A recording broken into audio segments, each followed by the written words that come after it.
오늘은 사순절 두 번째 주일입니다. 한번 옆에 분께 인사하시겠습니다. 주님의 이름으로 축복합니다. 인사하겠습니다. 주님의 이름으로 축복합니다. 전 세계 사람들이 사용하고 있는 만년필이 있습니다. 근데 이 만년필은 1883년에 보험회사 말단 직원으로 46개까지 일했던 루이스 워터맨이라는 사람이 1883년에 발명한 걸작이 만년필 촉입니다. 이 친구가 늘 뉴욕의 한 빈민주에서 살다가 거래 실적이 너무 없어서 어려운 환경 가운데 살아가다가 어느 날 모처럼 고액의 거래를 할 수 있는 한 건이 이루어져서 서명하려는 순간에 본인의 잉크촉에 묻어있던 잉크가 뚝 떨어짐으로 말미암아 계약이 취소되어 버렸습니다. 아마 계약 당사자는 그때 당시 잉크가 떨어져서 번지게 되니까 우리나라 말로는 좀 재수없다라는 느낌을 가지셔서 그 보험회사 직원을 뒤로 한 채 다른 보험 판매원과 거래를 하게 됐더라는 이야기가 있습니다. 그 워터맨은 그 고객과의 상황을 원망하지 아니하고 잉크가 쏟아지지 않는 펜이 있었더라면 내가 성사를 할 수 있었을 텐데 마음을 가지면서 그때부터 잉크를 담아 쓰는 펜을 개발하여서 수많은 펜촉을 사다가 이 실험 저 실험을 해보게 되었게 되었습니다. 그래서 연구는 한 달이 넘도록 계속되다가 드디어 펜촉 끝에 작은 구멍을 뚫고 그 아랫부분을 예리한 칼날로 이렇게 갈라보니까 새로운 펜촉, 잉크가 전혀 떨어지지 않는, 흐르지 않는 새로운 펜촉을 개발하게 되었습니다. 이것이 1883년에 세상의 첫 선을 보인 만년필의 출발입니다. 그래서 지금도 워터맨이라는 그런 만년필은 지금도 많은 신사들에게 자신의 품격을 상징하는 핑크로 롱런하고 있습니다. 잉크병을 한번 엎지른 그가 오히려 전화위복이 되어서 만년필의 창시자가 되었다는 배경의 이야기가 있습니다. 우리 인생은 때때로 예상하지 못한 뜻밖의 문제에 당면할 수 있지만 뜻밖에도 놀랍게 그 일들이 회복되는 과정들을 저희들이 알 수 있습니다. 이것이 오늘 본문의 스토리인데요. 이스라엘 민족이 400년 동안 애굽에서 노예 생활하다가 해방되고 출애굽합니다. 처음 출발할 때 10가지 재앙을 내리셨던 놀라운 하나님의 기적을 두 눈으로 직접 바라보면서 하나님의 인도함에 확신을 갖게 되고 홍해가 갈라지게 되고 애굽 군대가 몰살되어주는 여러 가지 기적들을 보면서 우리가 애굽에서 나오기를 참 잘했다. 분명히 그들은 기뻐하고 하나님께 감사했을 것입니다. 그런데 이스라엘 사람들이 오늘 읽은 말씀을 보게 되니까 모세를 원망했다. 이 원망했다는 말 속에는 애굽에서 괜히 나왔다라는 뜻이 담겨져 있는데 사흘도 못 되어서 마실 문이 떨어지게 되었습니다. 뜻밖의 난제에 부딪힌 문제입니다. 사막에서 물이 없다는 것은 곧 사막이고 완전 절망 상태입니다. 더군다나 우물을 하나 찾기는 찾았는데 안타깝게도 그 물은 마실 수 있는 물이 아니라 썩은 물이었기 때문에 마실 수가 없었습니다. 출애굽의 환희와 기쁨과 하나님께 대한 감사가 사흘이 못 되어서 먹장구름의 절망 상태로 변모하게 됩니다. 얼마까지만 해도 우리가 애굽을 너무너무 잘 나왔다. 감사하던 이스라엘 사람들이 후회하고 원망하는 사람들로 왜 바뀌었는가? 마라라는 문제를 만났는데 결국 마라의 문제는 마실 물의 문제예요. 그러니까 마라라는 뜻은 쓰다, 괴롭다, 고통스럽다는 뜻을 가지고 있지만 이스라엘 사람들이 이런 괴롭고 고통스러운 문제를 만남으로 그들의 백성들에서 감사의 말보다는 원망의 말이 먼저 튀어나게 되더라는 겁니다. 다시 말해서 마라의 문제는 물 문제였는데 그 물 문제라는 것이 물이 없어서 생긴 문제는 아니에요. 오늘 본문을 잘 보시게 되게 되면 이 쓴물 앞에 서 있는 이스라엘 백성들의 모습을 가만히 잘 생각해 보았습니다. 과연 이들의 심리는 무엇이고 입장은 무엇인가? 왜 물이 떨어져서 먹을 물이 없을 때는 원망하지 않다가 물을 만났을 때 원망하는 마음을 그들이 왜 갖게 되었을까? 분명히 성경에 기록될 때는 사흘 동안은 원망했다는 얘기가 없는데 마라나는 쓴 우물 앞에 도착하게 돼서 물을 쳐다보니까 마실 수 없게 되니까 그때부터 원망이 쏟아져 났다는 겁니다. 그 일을 생각해 보니까 이들에게 물이 떨어졌을 때는 아마 아직은 그렇게 심각한 상황은 아니었을 거예요. 왜 그렇게 생각하냐면 물이 떨어질 때 심각한 상황까지 갔더라면 아마 그들은 백발백중 원망을 먼저 했을 수 있는 백성이기 때문에 그렇습니다. 두 번째는 그들이 물이 떨어진 상황에서 아마 하나님께 기도했을 가능성이 더 많습니다. 하나님 물이 나타났을 때 틀림없이 자기들인 기도에 하나님이 응답하셨을 것이고 감사했을 거예요. 4일 동안 물이 떨어졌을 때 하나님 우리에게 물을 주시옵소서, 우물을 만나게 해주시옵소서. 우물을 만나게 되니까 역시 하나님은 우리를 인도하시고 우리를 이 광야에서도 인도하시고 우리의 기도를 들으시는 분이야 하고서 기뻐하면서 막상 물을 떠서 먹으려 하니까 여러분 어땠나요? 쓰고 게을러서 먹을 수 없었다, 그렇게 성경은 말합니다. 그러니까 당장에 그 말이 나오는 거예요. 하나님 이게 뭡니까? 4월 동안 우리가 참으면서 하나님께 인내하면서 기도했는데 고작 이런 썩은 물을 우리에게 주시다니 이거 너무너무 해도 너무한 건 아닙니까? 이 마음이 이스라엘 백성들 마음 가운데 들어간 거예요. 그러면서 하나님을 원망하고 하나님을 믿고 애굽을 떠나오고 후회하게 되더라는 겁니다. 어쩌면 이스라엘 백성들만 이런 모습이 아니라 비단 저희 사람들의 모습도 다 똑같아요.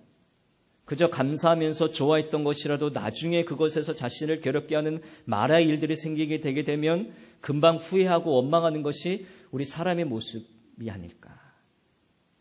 오늘 여러분 가운데 혹시 이런 마라의 현장 가운데 와 계신 분도 계실 겁니다. 결혼 생활하면서 우정을 나누게 되면서 그리고 직장에서 교회 생활에서 우리는 감사 사랑으로 시작했는데 어느 순간에 와 보니까 감사와 사랑은 사라지고 지금 실망과 원망의 현장 속에 있다면 그것이 마라의 현장이라는 거예요. 사탕처럼 달콤한 결혼 생활을 시작했지만 시간이 가면 갈수록 그 사람과의 단점이 자꾸 보이게 되고 자꾸 다툼이 일어나게 되고 싸우게 되고 그래서 결혼을 후회하며 서로의 사랑으로 시작했지만 지금이 실망과 후회가 있더라면 그것이 마라의 현장입니다. 처음에 우정을 나눌 때는 굉장히 좋은 친구 같아서 그 친구와 죽고 살기로 같이 교제를 나누고 밥을 나누게 되었지만 소중한 이웃으로 생각했습니다. 근데 가면 갈수록 모난 성격이 드러나게 되고 입장 차이가 자꾸 드러나게 되고 더 이상 사귈 수 없는 상태가 되자 서로 비난할 수 있는 자리까지 내려갑니다. 그렇다면 그 상태는 마라의 현장에 와 있는 거예요. 사업을 처음 시작하면서 이렇게 말합니다. 목사님, 권사님, 집사님, 구역장님, 이제는 내가 이 새로 시작하는 사업을 위해서 우리를 위해서 기도해 주세요.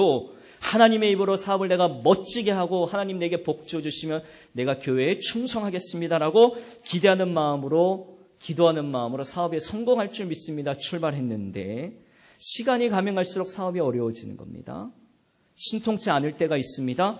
이때 감사와 기대로 시작했던 믿음이 변하여서 실망과 불신의 마음이 바뀌면 그것이 마라의 현장이에요. 신앙생활하면서 우리 목사님 정말로 좋으시고 좋은 목사님 만났다. 나의 생활을 지도해 줄 수 있는 목사님을 내가 만났다라고 확신했는데 또 내가 이 교회 말로 내가 기쁨으로 신앙생활할 수 있고 정말 좋은 교회고 최선의 교회라고 생각하고 믿습니다. 그런데 그 교회에서 감사하며 신앙생활을 시작했는데 처음에는 괜찮아요. 그러나 시간이 가면 갈수록 다른 교회와 별 차이는 없어 보이고 목회자의 단점이 보이기 시작합니다. 주변에 있는 성도님들의 약점이 보이기 시작합니다. 점점 교회의 정이 떨어집니다. 그래서 실망하고 원망하며 어쩔 수 없이 맡겨진 일이니까 교회에 억지로 나가면서 억지로 봉사합니다. 이것도 바로 마라의 현장에 와 있는 거예요. 어쩌면 우리들 중에는 어쩌면 이러한 일들이 없이 어떤 분은 별 고민 없이 그냥 아무 무감각하게 별 심각하지 않은 분들이 있을 수 있고 지금 그런 것들이 자기 관심사가 아닐 수도 있습니다만 그러나 분명한 것은요. 이 세상을 살아가는 그 어느 누구에나 마라의 쓴 현장은 불시에 찾아온다라는 거예요. 행복했던 현실은 어느 날 갑자기 먹구름으로 바뀔 수 있습니다. 오늘 출애굽기 15장 1절 말씀, 본문의 말씀은 아니지만 1절 말씀에 보면 출애굽했을 때 모세와 이스라엘 백성들이 승리와 감사와 기쁨의 노래로 출발하게 되는데 단 사흘도 못 되어서 그 노래소리가 신음소리로 바뀝니다. 웃음이 울음으로 바뀌고 은빛 뭉게 구름이 시커먼 먹구름으로 환희와 기쁨이 탄성과 탄식으로 바뀌게 됩니다. 이거는 인생에 불가피한 현실이에요. 아까 우리가 마라 현장에 와 있다 하더라도 우리 사람이 그런 것 같아요. 우리 인간들이 그런 것 같고 우리 인생이 늘 처음에는 감사로 시작했다가 나중에는 실망하고 또 원망하는 것이, 이것을 자꾸 반복하는 것이 우리 인생이라는 겁니다. 사람들이 이런 뜻밖의 상황 가운데 두 가지 상반된 모습을 보여주던데, 원망하든지 아니면 하나님께 나와 엎드리든지 성경이 말씀해 주시는 거예요. 24절은 원망하는 사람들의 모습을 나타내고 25절은 모세가 하나님 앞에 엎드려 기도해요. 똑같은 마라의 현장에 와 있는 사람들의 행동 두 가지가 나타나게 됩니다. 하나님은 이런 말씀이 있습니다. 하나님은 가끔 빵 대신 우리에게 벽돌을 던져주는데 어떤 사람은 그 벽돌을 원망해서 벽돌을 차다가 발가락이 부러지고 어떤 이는 그 벽돌을 주워다가 집을 짓기 시작한다. 이런 명언이 있어요. 굉장히 좋은 말인 것 같아요. 가끔 빵도 드시지만 가끔 벽돌을 주시는데 어떤 분들은 그 벽돌을 가져다가 주춧돌로 삼고 어떤 분들은 벽돌을 발로 뻥 차려다가 더 다치다라는 겁니다. 우리가 사는 세상은 마라와 같은 고통이나 슬픔이 없을 수는 없습니다. 그래서 예수님이 우리에게 이렇게 격려하십니다. 너희가 세상에서 환난을 당하나 담대하라. 이렇게 말씀합니다. 수고하고 무거운 짐진 자들아 다 내게로 오라. 내가 너희를 편히 쉬게 하리라. 이렇게 말씀해 주십니다. 그래서 우리는 두 가지 태도 중에 하나를 여러분 결정하셔야 되는데, 감사에서 원망으로 바뀔 때, 이 인생을 계속 되풀이할 때 좌절하느냐 일어서느냐, 두 가지입니다. 여러분 어느 쪽을 선택하시겠습니까? 오늘 예수님께서도 오늘 예배하는 저와 여러분들에게 그 시리와 침체에 빠져서 허우적거리고 있는 우리를 향해 놀라운 초청을 우리에게 해주시고 계십니다. 세상에서 뜻밖의 고난과 시련으로 시달리는 사람들을 함께 이런 놀라운 소망의 말씀을 우리에게 주시고 계십니다. 수고하고 무거운 짐진 자들아 다 내게로 오라. 내가 너희를 편히 쉬게 하리라 말씀합니다. 저는 이제 어렸을 때 서울에서 초등학교 다닐 때에 그때 이제 겨울방학만 되면 학교에서 운동장에다가 물을 이렇게 뿌려주셔가지고 스케이트장을 만들어 주셨고, 그리고 서울 외곽 쪽으로 나가게 되면 지금의 뭐 미아리, 우이동 그쪽에 나가게 되면 논에다가 또 겨울이 되면 사람들이 물을 뿌려서 빙상장을 만들었습니다. 그래서 제가 겨울방학에는 유일한 취미가 매일매일 스케이트를 타러 다니는 아이였습니다. 아마 그 시절에 부모님과 좀 떨어져 살았던 시기였기 때문에 그 어린 시절에 스케이트를 타면서 시원한 바람을 맞는 게 아마 그 어린 마음 가운데 제게는 그게 유일한 낙이었던 것 같습니다. 그래서 스케이트를 굉장히 즐겨서 탔던 아이였는데, 근데 이제 학교에서 매일같이 스케이트를 타러 가다가 이제 친구들에게 별 자랑할 거 없으니까 집안도 망하게 되고 부모님과 떨어져 살게 되고 그러니까 아마 제 어린 마음 가운데 친구들에게 좀 자랑하려고 스케이트를 좀 잘 타니까 멋지게 타라고 이렇게 막 폼을 재면서 코너를 이렇게 막 멋있게 돌다가 갑자기 미끄러져가지고 그 모퉁이 벽면에다 머리를 박아가지고 여기가 다친 적이 있습니다. 또 한 번은 또 자전거를 타다가 예전에는 제가 어렸을 때는 자전거표에서 300원인가 200원을 주게 되면 자전거를 1시간 빌려주는 자전거 대여점이 있었습니다. 그래서 자전거를 신나게 또 타고 다니다가 갑자기 달리던 중에 앞바퀴가 빠져가지고 제가 앞으로 이렇게 그대로 고꾸라져서 또 얼굴에 상처가 또 많이 난 적이 있었습니다. 이 몸뿐만 아니라 또 살아오면서 지금까지 몇 번 심하게 또 앓은 적도 있습니다. 갑자기 원인머리를 고열에 시달리면서 숨이 막혀서 숨을 못 쉬게 될 정도도 있었고, 얼굴이 이렇게 퉁퉁하게 부어서 사람들이 저를 알아보지 못할 정도로 굉장히 아프고 고통스러운 시절을 보낸 적도 있었습니다. 정말 죽을 것 같은 그런, 근데 또 얼마 지나지 않으니까 그것이 또 다 나았습니다. 몸만 그랬던 건 아닙니다. 마음도 그랬습니다. 심하게 마음 몸살을 앓은 것 같은 힘든 때가 있었습니다. 사람과의 불화 때문에 관계가 찢어지게 되고 금이 가고 거의 회복되지 않을 것 같은 일도 있었지만 시간이 가게 되면서 그 또한 회복됨을 또 느끼고 경험하게 되었습니다. 정말 그때 그랬는가 싶을 정도로 또 좋은 관계가 되었습니다. 여러분, 이제 겨울이 가고 봄이 오게 됩니다. 조금만 있으면 온 땅이 파릇파릇해지게 됩니다. 이처럼 여러 가지 저희들이 상처나고 찢어지고 회복되고 또 상처나고 이런 형상들을 볼 때에 이 세상이라는 것은 회복이라는 어떤 강력한 메시지가 우리에게 있다는 것을 알 수가 있습니다. 제 인생을 돌아보아도 늘 상처나고 찢어지고 아프고 힘들었던 시절을 돌아보게 되면 항상 회복이라는, 치유라는 어떤 강력한 메시지가 있었다라는 겁니다. 여러분, 그것을 작동시키시는 분이 계셨습니다. 그분이 바로 우리의 전능하신 하나님이십니다. 핵심은 무엇이냐? 바로 예수 그리스도의 십자가입니다. 예수 그리스도의 십자가에는 그 강력한 하나님의 회복의 의지가 그 안에 담겨져 있더라는 것이죠. 그래서 믿음의 사람은 우리 성경에서 말씀하시죠. 고난 중에도 낙심하지 아니한다. 로마서 8장 18절 말씀처럼 생각하건대 현재의 고난은 장차 우리에게 나타날 영광과 좋게 비교할 수 없도다라고 사도 바울의 고백을 통해서 말씀해 주고 있더라는 겁니다. 예수님이 놀라운 회복자로 우리에게 오셨습니다.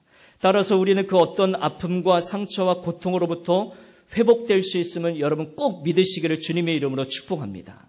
우리 당진교회는 회복 공동체가 될 줄로 믿습니다. 영혼과 육체가 함께 고침을 받는 은혜가 베푸는 장소가 바로 이 교회임을 여러분 믿으시길 바랍니다. 그래서 당진교회가 누구든지 치유받고 회복한 데는 건강한 교회가 되기를 꿈꾼다면 여러분 그렇게 될 줄로 믿습니다. 여러분 그렇게 믿으시면 아멘 하시길 바랍니다. 여러분 먼저 그러면 우리에게 마라의 샘물이 다가오는 그 이유를 무엇인가를 알아야 우리가 회복할 수 있는 계기가 우리에게 주어지게 되는데 오늘 두 가지입니다. 첫째는 고통은 하나님의 테스트일 수 있습니다. 하나님께서 이스라엘 민족을 애굽에서 구원해 주시면서 왜 갑자기 그들이 광야에 고통을 주셨을까? 그 이유는 분명히 25절에 말씀해 주시기를 시험하기 위함이다. 시험하기 위함. 순종의 수준을 점검하시기 위함입니다. 분명한 목적입니다. 여러분 시험은 결코 달콤한 것이 아닙니다. 그러나 불가피하게 필요합니다. 예를 들어 학생들이 시험을 기다리면서 정말 시험이 빨리 왔으면 좋겠다라고 기다릴 수 있는 사람이 있습니까? 개 중에 한 명은 있을 수 있지만 거의 그렇지 않습니다. 아니라는 시험이라는 제도가 영원히 없어져다고 생각하는 학생들이 있었습니까? 분명히 또 그런 아들도 있지만 그것도 아닐 겁니다. 그러면 그 시험은 학생들이 잘 수용해야 돼요. 어쩔 수 없기 때문에. 왜 어쩔 수 없냐? 시험이라는 것은 자기를 진단할 수 있고 점검할 수 있고 실력을 향상시킬 수 있고 항상 발전을 시킬 수 있기 때문에 시험을 보게 되는 겁니다. 하나님께서 우리에게 주시는 그 시험도 마찬가지인데 고통은 하나님의 테스트일 수 있다는 겁니다. 하나님은 우리를 더 크고 복되게 쓰시려고 시험을 허락하시고 더 강하고 대인으로 만들어주시려고 더 귀한 사람이 되시려고 우리에게 혹독한 시련이나 고난을 당하게도 해주십니다. 성경에 나타나는 위인들의 공통점입니다. 그래서 저희들이 때로는 그 마라라는 쓴물과 또 아픔과 고통과 힘든과 시험과 신호를 만나더라도 적극적인 태도로 그 부분을 놓고 원망하지 아니하고 불평하지 아니하고 적극적인 태도로 수용할 수 있기를 바랍니다. 오늘 본문에 나타나는 모세는 적극적으로 그 문제를 받아들이며 끌어안음으로 하나님께 부르짖으며 나간 것이 적극적인 태도의 수용의 자세라는 것입니다. 시험지를 받은 학생이 시험지를 놓고 주님 이 시험지를 피하게 달라고 기도하는 학생은 한 사람도 없습니다. 오히려 공부는 안 했지만 자기 양심은 꺼리끼지만 하나님 잘 찍어서라도 잘 맞게 해주세요. 이렇게 기도를 합니다. 오히려 시험 잘 치게 해주세요. 이렇게 해서라도 기도를 하고 찍든지 풀든지 시험을 하여간 치르게 됩니다. 마찬가지로 우리도 시험을 잘 이길 수 있도록 기도하면 하나님이 반드시 도와주시고 승리하게 하시고 새로운 치유와 회복을 우리에게 도약시켜 주실로 믿으시길 바랍니다. 두 번째, 고통은 하나님의 축복일 수 있습니다. 우리가 흔히 들은 대로 고난은 하나님의 변장된 축복인데요. 고통은 치유되고 회복될 수 있기 때문입니다. 분명히 치유되고 회복됩니다. 분명합니다. 하나님께서 고린도전서 10장 13절 말씀에 사람이 감당할 시험 밖에는 너희에게 능히 당한 것이 없나니 오직 하나님은 미쁘사 너희가 감당치 못할 시험을 허락하지 아니하시고 시험 당할 쯤에 피할 길을 내사 너희로 능히 이 시험을 감당하게 하시느니라. 분명히 성경에서 기록된 말씀으로 우리에게 말씀합니다. 오늘 25절에 보니까 모세의 기도를 통하여 또 하나님의 섭리를 통하여 쓴물을 단물로 고쳐주셨습니다. 그 마라의 쓴물이 엘림의 생수가 되었습니다. 이처럼 하나님은 환경을 치유해 주시고 인생에 쓰라는 모든 아픔을 회복시켜 주신다는 그 메시지가 오늘 말씀을 내게 주십니다. 썰물 인생이 민물 인생이 됩니다. 여러분, 그래서 꿈꾸셔야 됩니다. 우리가 치유되고 회복되는 교회가 되기를 여러분 우리가 꿈꿔야 됩니다. 꿈꿈대로 되기 때문에, 믿음대로 되기 때문에 한밤중에 내가 눈물로 침상을 적실지라도 아침에는 웃음과 기쁨이 찾아올 줄로 저희들이 믿으셔야 됩니다. 혹 여러분 가슴속에 묻어있는 깊은 앙금의 상처가 있더라도 얼마든지 치유될 수 있음을 여러분 믿으시길 바랍니다. 그리고 고통 후에 더 큰 축복이 있기 때문입니다.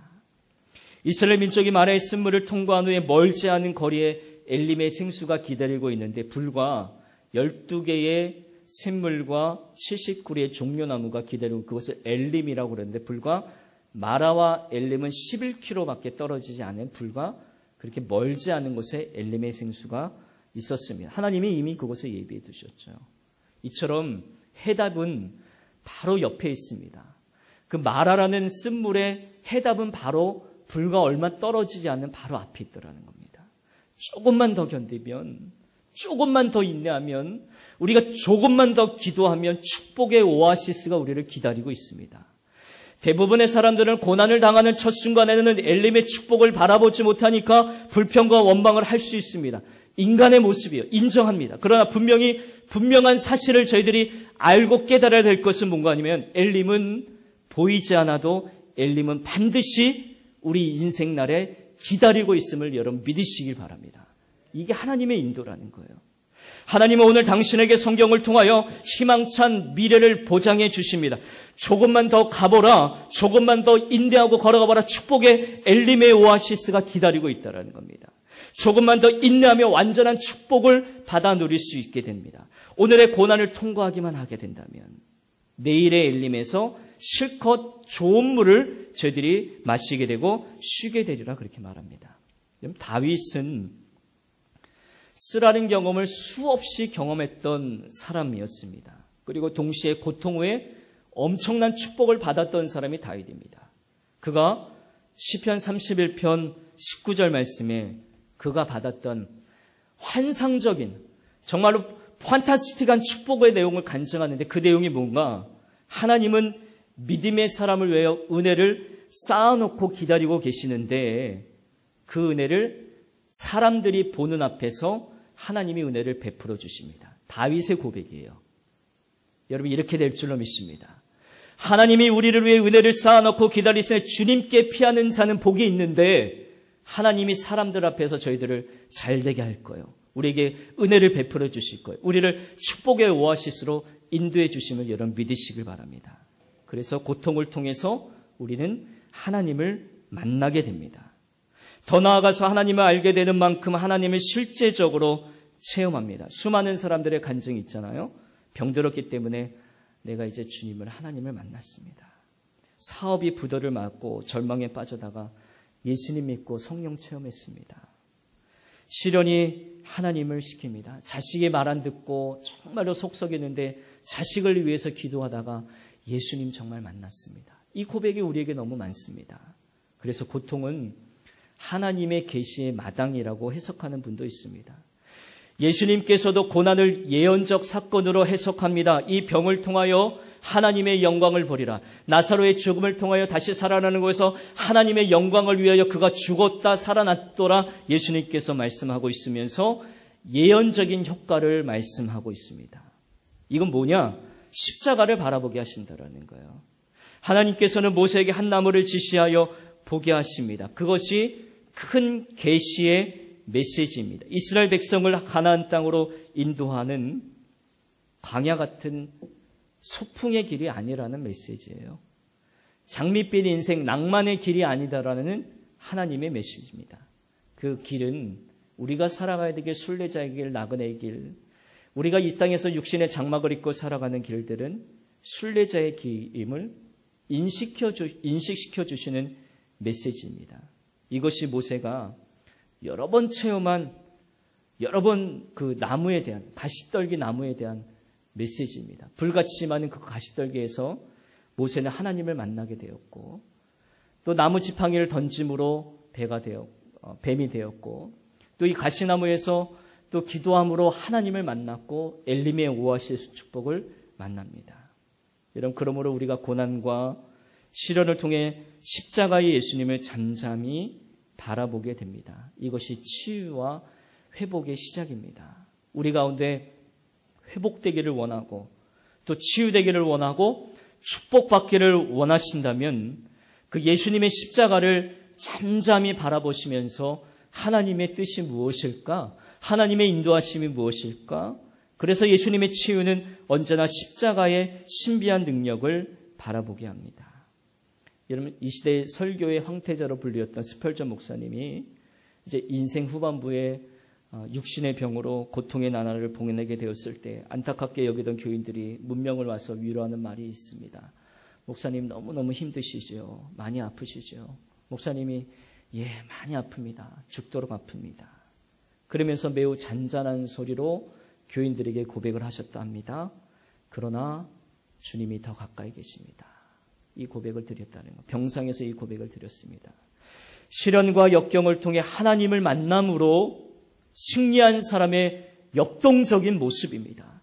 아픔과 고통 속에서도 더 주님을 더 가깝게 지내는 승리자의 모습이 스펄전 목사님의 마지막 모습이더라는 겁니다. 여러분, 오늘 본문 26절을 이제 자세히 한번 보시겠습니다. 이스라엘 백성들이 마라의 쓴물 고통과 엘림의 생수 축복을 통해 하나님을 새롭게 경험하는 장면입니다. 여러분, 26절 한번 읽겠습니다. 시작.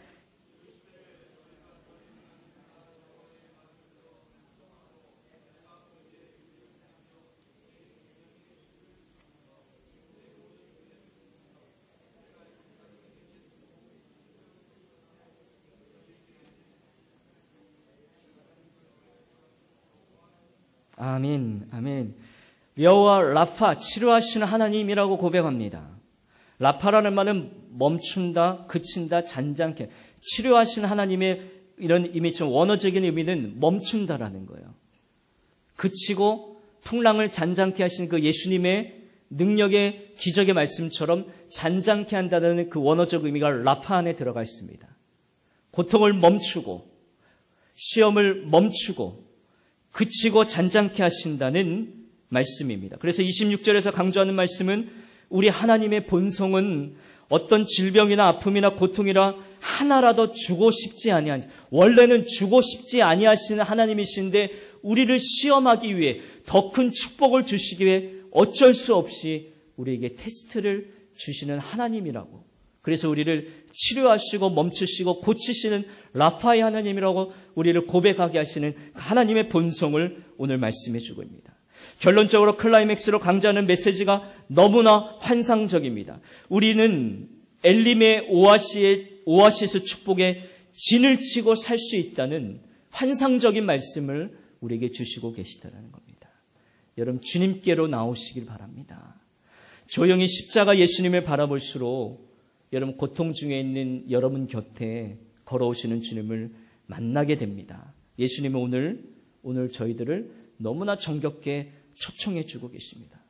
기억하십시오. 세상은 마라의 연속이지만 날 때도 울음을 터뜨리고 마라 땅에서 왔음을 외치고 또 괴롭게 살다가 갈 때도 마라 인생을 살아노라고 고백하는 우리의 모습이 인간의 모습인데, 저 직장에만 들어가면 행복할 것 같고 다 필요한 모든 명예를 다 줄 것 같지만 직장에 정작 가보게 되니까 그 직장에도 마라가 있더라는 겁니다. 저 사람하고 결혼해서 행복할 것 같았는데 평생 마라의 눈물은 없을 것 같았는데 어디나 가도 또 마라가 있습니다. 이게 인생인데 그 마라의 현장에 우리는 어떻게 될까? 과감히 십자가를 던져버리는 겁니다. 주 안에 있는 나에게 딴 근심이 있으랴. 십자가 밑에 나아가 내 짐을 풀었네. 주님을 찬송하면서 할렐루야. 우리 이 찬송의 고백을 드리지 않습니까? 수고하고 무거운 짐진 자들아, 다 내게로 오라. 다 내게로 오라. 내가 너희를 쉬게 하리라. 주님의 말씀입니다. 다음 마을로 갔을 때 엘림으로 갔습니다. 하나님은 저와 여러분들을 위해 또 우리 교회를 위해 또 치유되고 회복되는 교회로 인도해 주시고 아주 좋은 조건을 하나님이 이미 그 앞전에 이제 준비시켜 두셨습니다. 우리는 물만 보지 아니하고 물을 주시는 하나님을 바라보며 이제 그 길로 십자가와 함께 걸어가면 됩니다. 그럼 놀라운 축복의 오아시스가 있는 겁니다. 내 고통만 바라보지 말고 고통 뒤에서 역사하시는 하나님의 손길을 바라보시면서 여러분 사순절 기간에 주님의 십자가를 꼭 의지하시는 여러분 되시기를 주님의 이름으로 축복합니다. 내가 너를 고쳐주리라. 내가 너를 낫게 하리라. 내가 너를 회복하리라. 내가 너의 고난을 멈추리라. 내가 너를 승리의 자리로 앉혀주리라. 축복의 오아시스를 내게 주리라. 여러분 우리 당진교회 모든 성도 여러분들은 그 십자가의 능력으로 치유받고 회복의 황홀함을 느끼는 그런 공동체가 되시기를 꿈꾸며 나가시는 저와 여러분 되시기를 주님의 이름으로 간절히 축원합니다. 기도합니다.